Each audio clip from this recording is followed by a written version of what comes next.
Benghazi. For security reasons, we're just referring to him by his first name. Thank you very much.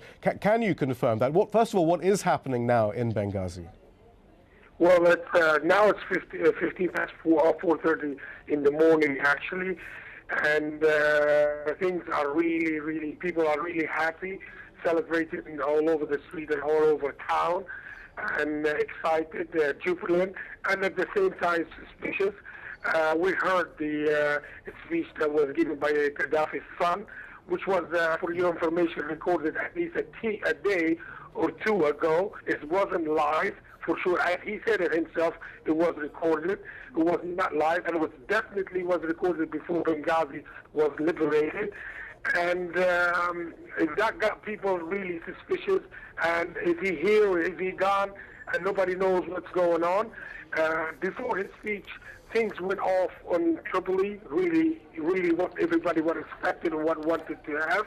And then things subdued a little bit in Tripoli because people were, oh, wow, the guy is still here, so we better take care of ourselves. And then it went off again, and it's really a big massacre now going on in Tripoli in the big green square area. Actually, we shouldn't call it the green anymore.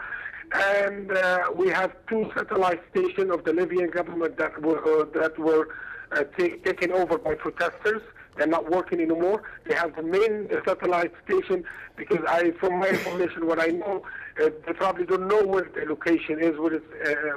That's why they couldn't reach it. But as far as Benghazi, everything is calm. People are really happy and excited. I was there, I was driving around town until about an hour ago. And we don't know who's in control of the town. We don't know nobody. We don't know what happened. Actually, it was a big, around from 5 until about 8 o'clock at night. A lot of shooting in the Birka, and definitely some of the army people defected in the army and came with the protesters. And because of these people, the town was liberated. Had it been for these people, definitely we would not be able to do anything. So can you confirm the accounts that we just heard, that a unit of the Libyan military from Tripoli was dispatched and fired upon the Benghazi units and killed 150 of them? Well, I do definitely, to be honest with you, I cannot confirm it or not confirm it, because actually a lot of confusion went on, and we don't know where these people came from. Came home from Tripoli, came from the south, came from the east. It was an army, actually army against an army. At the end of the day, they fled the town, and they're gone. We don't know where the army is right now, to be honest with you. We're the only place that we're not sure, and people didn't go over there. None of the people went over there, is the airport. Maybe at the airport, we don't know.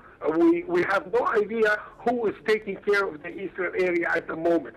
From Jabia, which is about 150 kilometers southwest of Benghazi, until to the border in Egypt. I know a friend of ours and relatives in next to the border in Egypt. They said that the border is being controlled by the army right now, because we're trying to get medical supply from Egypt.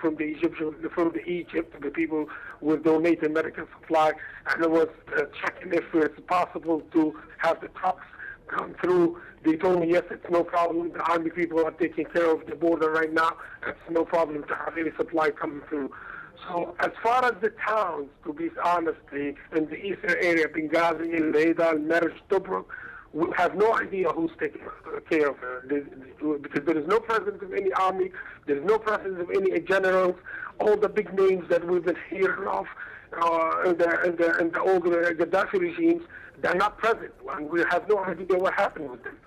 Thank you so much for that. And another eyewitness assessment from Benghazi, also a valuable reminder that we will hear lots of different accounts and perhaps theories of what may be happening, and we should, of course, treat them as they are, eyewitness accounts at the time amidst the fog of insurrection.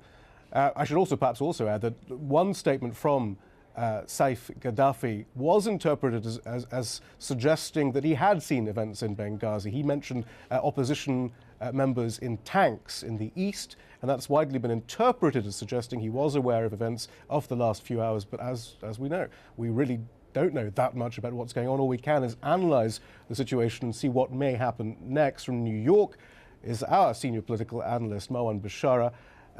How have things changed in the last few hours? First, with that speech, now with information impossible to confirm either way about units perhaps splitting off and so on. What is your assessment?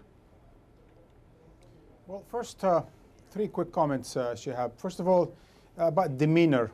You have this irritating confidence of a son of a dictator, spoiled brat who just comes on television with no official role and basically threatens an entire nation. The second is megalomania, is this idea that without him and his family, that Libya cannot be united and that oil will not flow and that Libya will be in trouble with itself and with the West. And then there's this idea that if this family is not listened to, that this regime is not listened to, that there's going to be bloodbath in Libya, threatening basically in a very flagrant way the Libyans with violence unless they cease to demonstrate as they have been.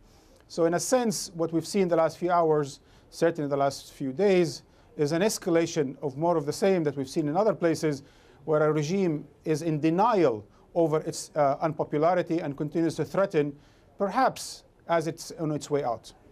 I was going to ask, it did seem as you were describing it there as part of, I know they talk about a template for relationships when they end, but it does seem to be the sort of template we've seen in the last few weeks about what happens when a regime is beginning to crumble. Or is it so easy to say in the case of Libya, given that there are different circumstances there as opposed to in Egypt and Tunisia and elsewhere? Well, this is what we've heard from each and every one. Remember when the Egyptians were saying we're not Tunisians, and the Bahrainis saying we're not Egyptians, and the Yemenis saying we're neither, none of them. But what we've seen as well, and that is a fact now, is that the November 7th Square in Tunis has joined the Tahrir Square in Cairo, and the Pearl Square in Bahrain, and now the Green Square in Tripoli. So it's the unity of the squares rather than the regimes that are in denial that is coming forward and making the difference. People coming together, resisting regimes. That virus that's out there today, the genie is out of the bottle. It's very hard to put it back in, regardless what leaders say and how in denial they are about their circumstances. At the end of the day, this Arab collective between Morocco and Bahrain is coming together in one voice, saying that we need change, and change is coming, whether regimes like it or not. AlJazeera senior political analyst Marwan Bashara will stay with us as we talk to a protester in Tripoli now who says there's been a huge massacre in Green Square in Tripoli. Due to security reasons, we're going to use his first name, Bashir, alone. He joins us on the phone now. Bashir, thank you very much. What exactly has happened? What happened is a couple of hours ago, especially after Saif Islam gave that pathetic speech, which we all know by now